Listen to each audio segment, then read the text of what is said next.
Ever wondered what really separates a boss from a true leader?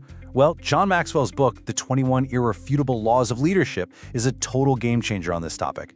Today, we're going to break down its core wisdom into a powerful 5-minute guide. All right, let's dive right in. It's the classic question, isn't it? A lot of us think that great leaders just have it, some kind of natural charisma they were born with. But Maxwell says that's a total myth. He argues that leadership isn't something you're born with, it's something you build. And that all starts with understanding what leadership really is.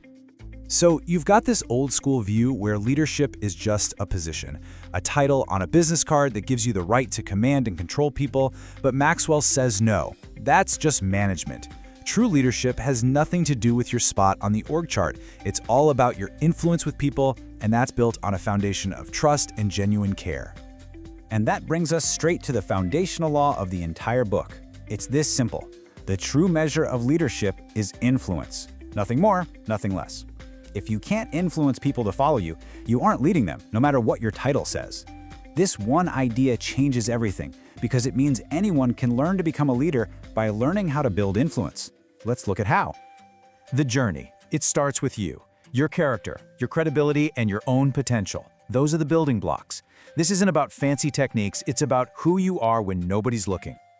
So, let's kick things off with the law of the lid.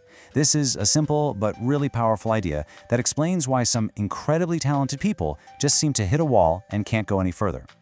Okay, so picture this. Let's say your overall potential is a 10 out of 10. According to this law, your leadership ability acts as a lid or a ceiling on that potential. If your leadership skill is only a 5, then your effectiveness, your actual impact, can never be higher than a 5. The only way to increase your impact is to get intentional about raising that lid. So while the lid is about your personal capacity, leadership isn't a solo sport, right? Your connection with other people is built on something just as important. We call it the law of solid ground. Maxwell calls trust the absolute foundation of leadership. Think of it like this. When people trust you, they give you the benefit of the doubt. But when that trust is gone, your influence vanishes. Poof, you just can't build anything that lasts on shaky ground. So how do you actually build that solid ground of trust? Well, it really boils down to 2 key things. First, credibility. You have to consistently do what you say you're going to do. And second, humility. When you mess up, and we all do, you have to own it. Admitting your mistakes doesn't make you weaker, it actually makes you more trustworthy.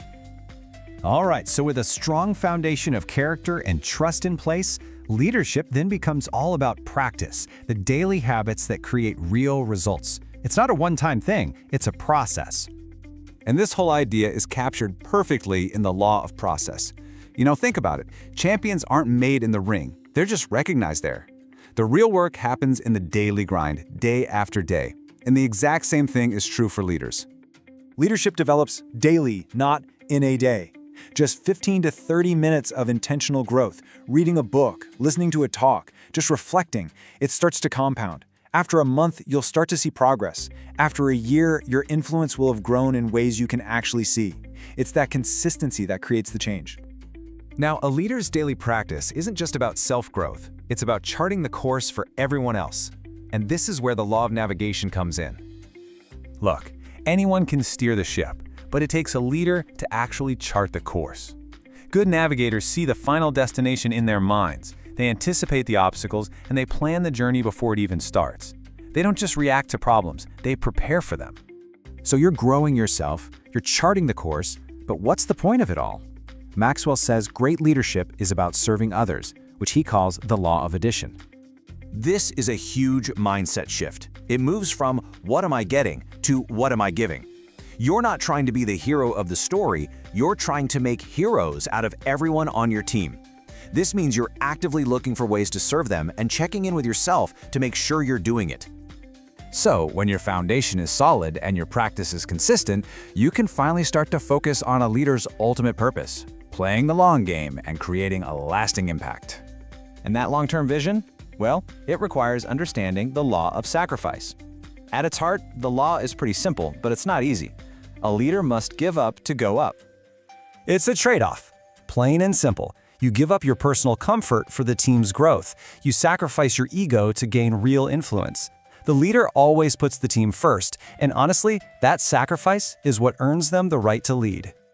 All of this sacrifice, it all points toward one final huge idea, the law of legacy, and asks the ultimate leadership question: what are you going to leave behind when you're gone? A leader's lasting value is measured by succession. It's not about what you accomplish personally. It's about how well you empower others to carry the mission forward without you. So the real question becomes, who are you investing in? Who's going to continue the work? In the end, it all comes down to this simple truth.